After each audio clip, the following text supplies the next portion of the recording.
Hi everyone, welcome back to the Knowledge Zone. So today we are going to discuss Chapter 1 Human Geography, Nature and Scope of NCERT Class 12 Geography. It's a very important topic और ये topic काफ़ी student के लिए बहुत difficult होता है concept को समझने के लिए और यही कॉन्सेप्ट को हम इजी वे में डिस्कस करेंगे alright.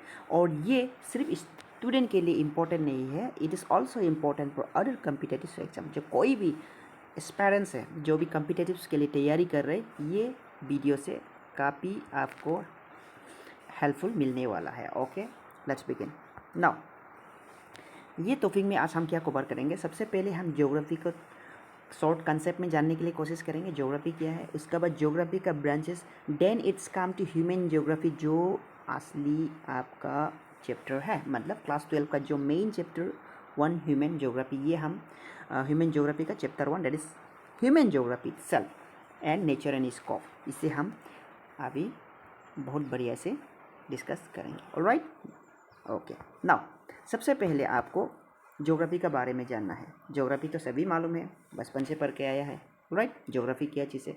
Geography is nothing but it is a study of the earth description, ठीक है ना। ये तो सभी मालूम है, मतलब हम आर्ट के बारे में पढ़ता है वो तो ज्योग्राफी होता है।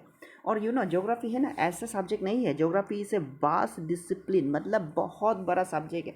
ज्योग्राफी बहुत बड़ा सब्जेक्ट है, it's deals with different subject. और आपको ये भी पता होना है, geography is also called a mother of science. Mother of science मतलब क्या है?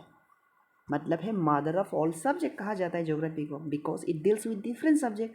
हर एक सब्जेक्ट इसका अंदर में आता है ज्योग्राफी का सब फील्ड है। ऑलराइट, दैट्स वाई ज्योग्राफी का रिच होता है, जो पहुंच होता है ना, वो काफ़ी एक्सटेंसिव, लंबा है, बहुत बड़ा है जो उसका पहुंच है ज्योग्राफी का रिच। ऑलराइट, इसलिए एवरी इवेंट और फेनोमेनन जो अर्थ में होता है, जो यहाँ में एनवायरनमेंट में होता है, and it very over space and time, it can be study geographically. कोई भी इवेंट हो, फेनोमेनन हो, जो भी होता है उसे हम ज्योग्राफिकली स्टडी कर सकते हैं। ऑलराइट, हाँ, इसीलिए तो ज्योग्राफी बहुत वास्ट सब्जेक्ट है ना। ओके, नाउ ज्योग्राफी का आपको मेन 2 ब्रांचेस देखने को मिलेगा। आपको ये मालूम होना है, ज्योग्राफी का 2 ब्रांचेस आपको देखने को मिलेगा। सॉरी, ब्रांचेस इस तरह है, ठीक है, 2 ब्रांचेस देखने को मिलेगा। ऑलराइट, तो 2 ब्रांचेस क्या है मेन इसका?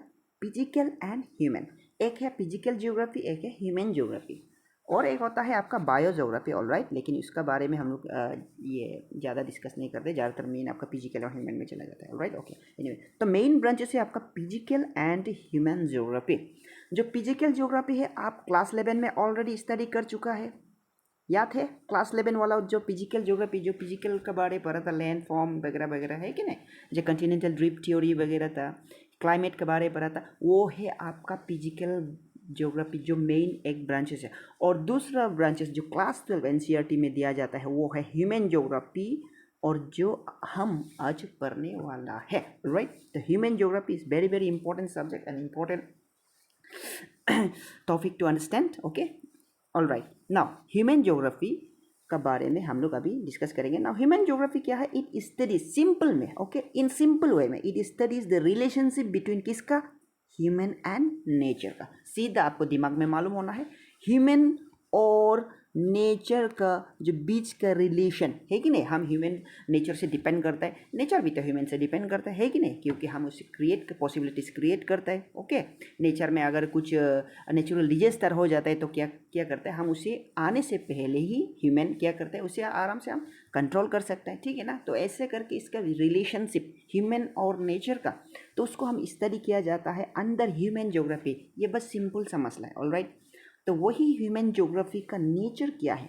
तो हम नेचर को हम 2 कंसेप्ट, 2 आइडियाज से बांटा गया है। एक है हम नेचुरलाइजेशन ऑफ ह्यूमन, और दूसरा को हम ह्यूमनाइजेशन ऑफ नेचर के रूप में देखा जाता है, ठीक है। मतलब 2 आइडियाज, मतलब ह्यूमन ज्योग्राफी जो 2 आइडियाज जन्म देता है, वो है naturalisation of human and humanisation of nature. Very simple. Okay, this is the nature of human geography. आपको पता होना है अभी नेचुरलाइजेशन ऑफ ह्यूमन के अंदर में क्या क्या आता है।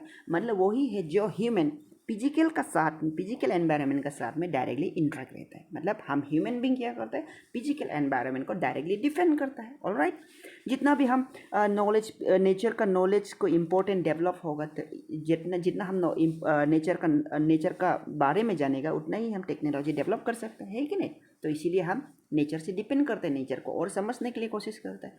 Now interact with primitive human being and nature, मतलब interaction of primitive human and nature. मतलब पहले प्रिमिटिव मतलब क्या है आपका, एंशियन ह्यूमन बींग। पहले जब ह्यूमन का इवोल्यूशन हुआ था तो वो डायरेक्टली नेचर से कनेक्ट करता था ना, है कि नहीं। तो आजकल साइंस एंड टेक्नोलॉजी का डेवलप का वजह से तो अभी ये नेचुरल ह्यूमनाइजेशन ऑफ नेचर चला गया। ओके, तो इसलिए ये दो कंसेप्ट को आपको समझना जरूरी है।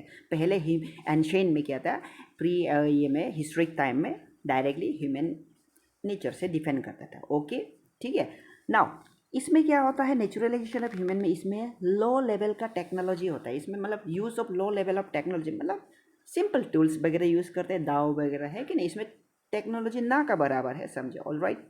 And then primitive social human development होता है। मतलब जितना सोसाइटीज़ होगा वो क्या होगा, प्रीमिटिव, मतलब एंसेन इसका ट्रेडिशन टाइप में होगा, है कि नहीं। मतलब जो पहले करते आया था पूर्वजों द्वारा, तो वही उसका डेवलपमेंट होगा अगर हम नेचुरलाइजेशन ऑफ ह्यूमन में रहेगा तो। ओके, और इसी कंसेप्ट को तो हम एनवायरमेंटल डिटर्मिनिज्म कहते हैं। ओके, वही नेचुरलाइजेशन ऑफ ह्यूमन को ही तो हम एनवायरमेंटल डिटर्मिनिज्म कहते हैं। ये आपको जानना जरूरी है, ये एग्जाम में आएगा। What do you mean by environmental determinism, alright. और पॉसिबिलिज्म, और ऐसे भी आ सकता है the difference between environmental determinism and possibilism. अभी वो पॉसिबिलिज्म का तरफ पे हम लोग मूव करेंगे। ओके, क्योंकि हम लोग नेचुरलाइजेशन ह्यूमन तो मालूम हो गया। मतलब इसमें सिंपल क्या है, मतलब human being directly depend upon the nature. Okay, अभी वही नेचर को हम ह्यूमनाइज किया है, we humanise that nature. Okay, मतलब हम क्या करता है, अपना खुद को एक फ्रीडम ढूंढता है। मतलब हम human moves to the state of freedom, है कि नहीं। मतलब हम अभी नेचर का अंदर में नहीं है, हम खुद पॉसिबिलिटीज क्रिएट कर सकते हैं। ऑलराइट, ये कहता है ह्यूमनाइजेशन ऑफ नेचर में। ये दो कॉन्सेप्ट बहुत समझना बहुत जरूरी है स्टूडेंट के लिए। ओके, अभी ह्यूमनाइजेशन ऑफ नेचर में क्या है, डेवलप एफिशिएंट टेक्नोलॉजी। हम इसमें क्या करते हैं, टेक्नोलॉजी डेवलप करता है, और with that technology, with the help of that technology क्या करता है, हम नेचर से इंटरेक्ट करता है कि नहीं, पॉसिबिलिटीज़ को क्रिएट करता है।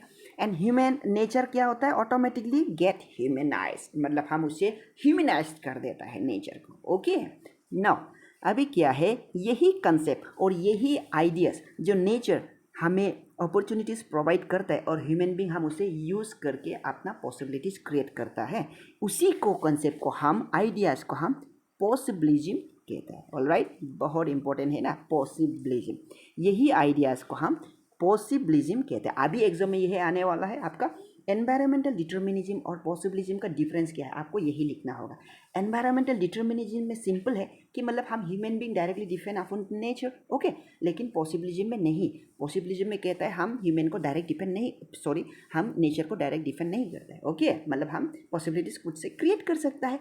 लेकिन ये दो आइडियाज़ है ना, ये दो आइडियाज़ के बीच में क्या हो रहा था, बहुत ही आर्गूमेंट चल रहा था। कौन आर्गूमेंट कर रहा था, जितने फिलोसोफर्स, ठीक है, ज्योग्राफर्स वगैरह, साइंटिस्ट, ये सब आर्गूमेंट कर रहा था। नहीं, हम एनवायरमेंटल डिटर्मिनिज्म पे बिलीव करता है, कोई कहता है कि नहीं हम पॉसिबिलिज्म पे बिलीव करता है, कोई कहता है नहीं सही है एनवायरमेंटल डिटर्मिनिज्म, कोई कहता है पॉसिबिलिज्म। इसीलिए उसका बीच में रहने के लिए, उसका बीच का एक मध्यम मार्ग, ठीक है, जो बीच का आइडिया कंसेप्ट है, ये दोनों को बीच में लाने के लिए, बैलेंस में लाने के लिए ग्रिफिथ टेलर इंट्रोड्यूस किया है एक अनदर कंसेप्ट, और उसे हम मध्यम मार्ग और मिडिल पाथ कहता है, between the two ideas determinism and possibilism, and he term it as neo determinism and stop and go determinism. मतलब दोनों को बैलेंस में रखने के लिए एक नियो डिटर्मिनिज्म और स्टॉप एंड गो डिटर्मिनिज्म का आइडियाज और कंसेप्ट डेवलप किया, इंट्रोड्यूस किया ग्रिफिथ टेलर ने। अभी यही एग्जाम में आएगा, कौन सा ऐसा स्कॉलर्स था जो नियो डिटर्मिनिज्म को इंट्रोड्यूस किया। आंसर होगा ग्रिफिथ टेलर, या ग्रिफिथ टेलर कौन सा आइडियाज दिया, आपको लिखना होगा यही मध्यम मार्ग, जो दोनों बीच का आइडियाज़ का बीच का जो उसको ये करने के लिए, बैलेंस में रखने के लिए आपका नियो डिटर्मिनिज्म या स्टॉप एंड गो डिटर्मिनिज्म को इन्होंने इंट्रोड्यूस किया। Very important. ऑलराइट, नाउ वही ह्यूमन ज्योग्राफी का हम फील्ड देखेंगे, मतलब ह्यूमन ज्योग्राफी का ब्रांचेस, आप सोच लो ब्रांचेस और फील्ड, मतलब उसका फील्ड और सब ब्रांचेस, ऑलराइट, या सब field.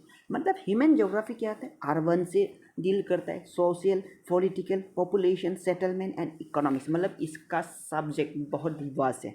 There is a vast subject of human geography itself also, alright. जैसे कि अर्बन, अर्बन में क्या होता है, it deals with urban studies planning. Urban मतलब क्या है, अर्बन का चीज़, शहर वहर अर्बन का है कि नहीं, टाउन एरियाज, उसका स्टडीज़ करना, उसका बारे में प्लानिंग करना, ठीक है।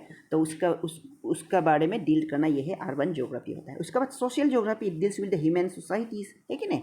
वही पॉलिटिकल ज्योग्राफी होता है, पॉलिटिक्स, पॉलिटिकल ज्योग्राफी मतलब डील्स विद पॉलिटिक्स या जियो पॉलिटिक्स, एक और दूसरा कंट्री के साथ रिलेशन, दूसरा कंट्री के साथ में ट्रेड करना, है कि नहीं, इलेक्ट्रल एक्सेट्रा। पॉपुलेशन में क्या होता है, it studies about the demography, demography मतलब क्या है, पॉपुलेशन को कहा जाता है, ओके।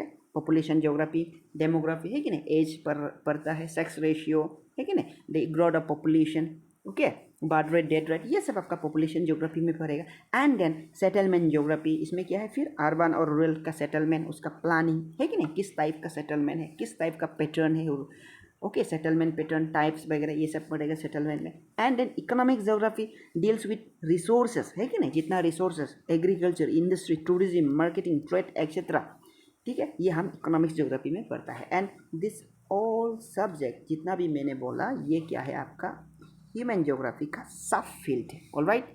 तो ये आपको जानना बहुत ज़रूरी है। तो हम आज ये सब बढ़िया से डिस्कस किया, ऑलराइट। आपको शायद सुन के अच्छा लगा होगा। Thanks for watching. अगर इसी नोट्स PDF आपको ज़रूरी है, you can comment below, okay. Do study well, thank you, bye bye.